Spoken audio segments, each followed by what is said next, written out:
सांग मैंने आज रेसिपीर ना हूँ बिना छेना छेना तरकारी कहीं कौन छेना तरकारी ठारू भी ए तरकारी कम ही नाला देखिए जिते सुंदर लगुच खावाई से स्वादिष्ट बनता ये आपने देखिपे छेना गुड़िक के सफ्ट और जुसी बनी बनवा बहुत सहज घरे जहाँ भी अच्छी सामग्री से ही बनिकी रेडी हम।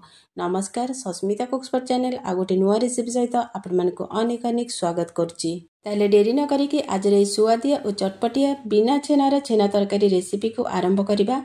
से नवा गोटे छोटिया मिक्सिंग जार से देवा 8 ରୁ 10 कोला चोपा छड़ा होता रसुण तापर देवा 1 इंच अदा को काटिकी ता सहित पकेबा आमे 8 ରୁ 10टा कंचा लंका आपण माने केतिकी राग खाइबे से हिसाब रे लंका पके नेबे।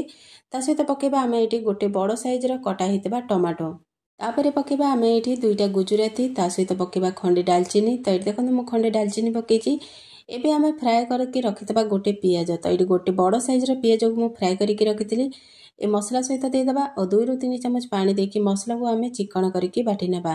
तो ये रेसिपी रे भजा हित पियाज को मसला बाटिबे तरकारी टेस्ट बहुत बढ़िया आसीबो। तो देखो मसला को मु चिकन करी बाटिकी ने आछि। एटी हमर मसला रेडी हो गला। एबे आमे मसला को साइड करबा जिबा नेक्स्ट प्रोसेस को। एपटे देखो 150 ग्राम रो बुट डाली को मु 2 ରୁ 3 घंटा पर्यंत बतुरीबा पई छाड़तिली। बुट डाली बढ़िया से बतुरी जाइछि। जदि आपण माने सांगे सांगे बुट डाली को बतुरिया चाहिए ताले गरम पानी रे बतुरी नेबे। तो देखो बुट डाली बढ़िया से बतुरी जाइछि। एबे नबा गोटे मिक्सिंग जार तो ये छोट मिक्सिंग जार नहीं मु आपण माने बड़ मिक्सिंग जार मध्य नहीं पारिबे। तापरे बुट डाली सबको मिक्सिंग जार दे देबा ता सहित पकेबा हाफ चामच जीरा और 4-5टा कंचा लंका तापरे 1 ରୁ 2 चामच पानी देकी चिकन करके बाटिकी ने आसीबा। बैटर को बेसी पतला रखिबे ने जेती मोटा करके बाटी पारिबे। एबे हमें गोटे बाउल को काढी दबा ता सहित पकेबा आमे एठी स्वाद अनुसार लूण और अल्प टिके खाइबा सोडा जो सोडा को आमे परा पियाजी पे यूज करथाउ सेही सोडा तापरे 1 ରୁ 2 मिनिट पर्यंत बढ़िया से गोली नबा। सांग माने आज वीडियोटी जदि आपण मानकु भलो लागुता लाइक करबे शेयर करबे। चैनल रे नुआ थिले प्लीज सब्सक्राइब करनेबे। फेसबुक पेज रे देखुतले फॉलो तो निश्चय करनेबे। एट देखंतु बढ़िया से मु ताकू फेंटी नेछि बा गोळे नेछि। एटी जदि आपण मानकु बैटरटी टिके पतला लागुतो ताले 1 ରୁ 2 चामच बेसन देके ताको एडजस्ट करनेबे। एबे आको रखिया साइड रे जिबा नेक्स्ट प्रोसेस को। एपटे देखंतु फ्लेम मन करके बसिछि गोटे कड़े सेतरे देबा 2 ରୁ 3 चामच तेल गरम हो गला पर आमे एठी गोटे तेजपत्र को भांगी पकेबा। तेजपत्र टिके भाजी हो गले आमे एठी गोटे कटा हेतबा पियाज को दबा। तापर आमे फ्लेम को लो टू मीडियम रे रखिकी पाखापाखि 1 ରୁ 2 मिनिट पर्यंत पियाज को टिके लाल कलर हवा पर्यंत बढ़िया से भाजी नबा। तो देखंतु पाखापाखि 1 ରୁ 2 मिनिट हो गलानी पियाज बढ़िया से भाजी हो गलानी लाल कलर आसी जाइछि। एबे आमे जो मसला को रखिथिले से मसला को एठी दबा। तापरे आमे किछि सेकंड पे मसला को टिके गोळे नबा बा भाजी नबा। मसला ये टिके कषि हो गला परे आमे एबे पकेबा हाफ चामच हळदी गुंड। तो ये देखंतु मु हाफ चामच हळदी गुंड पकेछि ता सहित हाफ चामच लंका गुंड तापरे पकेबा 1 चामच मेथी पत्र निश्चय पकेबे तरकारी टेस्ट बहुत बढ़िया आसीबो। तापरे आमे फ्लेम को लो टू मीडियम रे रखिकी मसला को आमे पाखापाखि 3 ରୁ 4 मिनिट पर्यंत बढ़िया से कषि नबा। एठी जदि आपण मानकु मसलाटा टिके सुखिला लागतो ताले 2 ରୁ 3 चामच पानी देकी मसला को कषिबे। एठी मु 2 ରୁ 3 चामच पानी देछि मसला टिके सुखिला लागतला। तापर आमे मसला को 3 ରୁ 4 मिनिट पर्यंत बढ़िया से कषि नबा। एठी देखंतु 3 ରୁ 4 मिनिट हो गलानी मसला हमर बहुत बढ़िया से कषि गलानी बहुत ही बढ़िया फ्लेवर आछि। एठी देखंतु मसला ऊपर तेल केंति उठी आसिलानी ता माने एठी हमर मसलाटा बहुत बढ़िया से कषि गलानी। एबे आमे एथिरे दे देबा पानी। तो एठी मु गोटे बड़ गिलास पानी देछि। एठी आमे पानी टिके अधिका करी देइतबा तापर पकेबा स्वाद अनुसार लूण। एठी आमे तरकारी रे अधिका पानी दबार कारण काहेकि ना आमे जो छेना सब को पकेबा तरकारी रे झोल सब को से सोक करनबा सेति पे आगरो टिके अधिका करी पानी देइतबा। एबे आमे कवर कर दबा और 10 मिनिट पर्यंत लो फ्लेम रे तरकारी को फुटिबा पई छाड़िबा। ता भितरे आमे छेना बनै नेबा।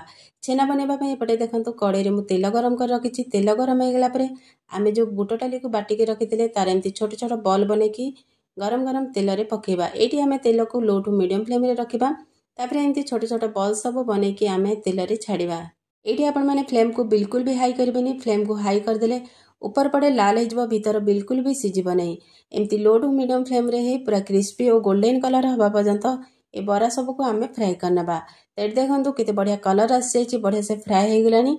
ए बरा सब को बा छेना को आमे गोटे प्लेट को एबे काढी नबा। तो देखंतु मु गोटे प्लेट रे काढी कि नै आछि। एठी आपण मानकु मु देखौछि देखंतु ऊपर केते क्रिस्पी भीतर केते नरम हेछि बहुत बढ़िया टेस्ट लगे। एमती ही आपण माने आको खाई परिबे। एबे हमर तरकारी एपटे फुटिबार 10 मिनिट हो गलानी।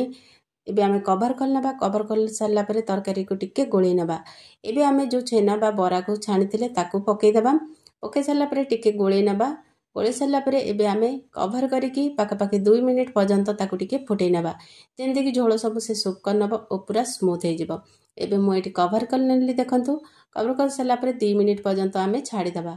2 मिनिट पर आमे कभर खोल नबा। कभर खोलला पर देखंतु एठी हम तरकारी बहुत बढ़िया से प्रस्तुत हो जाइछि। एठी आपण माने जदी तरकारी रे टिके झोल रखिया चाहतबे ताले फ्लेम को ऑफ कर नेबे। आ जदी टिके सुखिला रखिया चाहतबे ताले आउ किछि समय पे तरकारी को फुटै नेबे। एबे आउ एथिरे किछि भी मसला पकेबा दरकार नै, बास किछि कटा हितबा धनिया पत्र पकेबा। त एठी देखंतु मु किछि कटा हितबा धनिया पत्र पकेछि। धनिया पत्र पके सारला पर फ्लेम को ऑफ कर दबा। एठी आपण माने तरकारी रे टिके झोल रखि कि तरकारी को ओले नेबे काहेकि ना तरकारी ठंडा हे गेला पर ए छेना गुडी का झोल सब सूप कर नै थाए। सेतिमे आगुरु टिके झोल रखि कि तरकारी को ओले नेबे। एठी हमर गरमा गरम बिना छेनार छेना तरकारी प्रस्तुत हे जाइछि। एठी आपण माने देखि पाते छेना गुडी का केते सॉफ्ट हेछि, केते जूसी हेछि। त ए प्रोसेस रे गुटे थारा निश्चय बनांतु। केमथि लागला आपनकर अनुभूति मो सहित निश्चय शेयर करंतु। भात रोटी पूरी पराठा जोथरे भी खाइबे बहुत ही टेस्ट लागिबो। रहुछि नमस्कार, जय जगन्नाथ।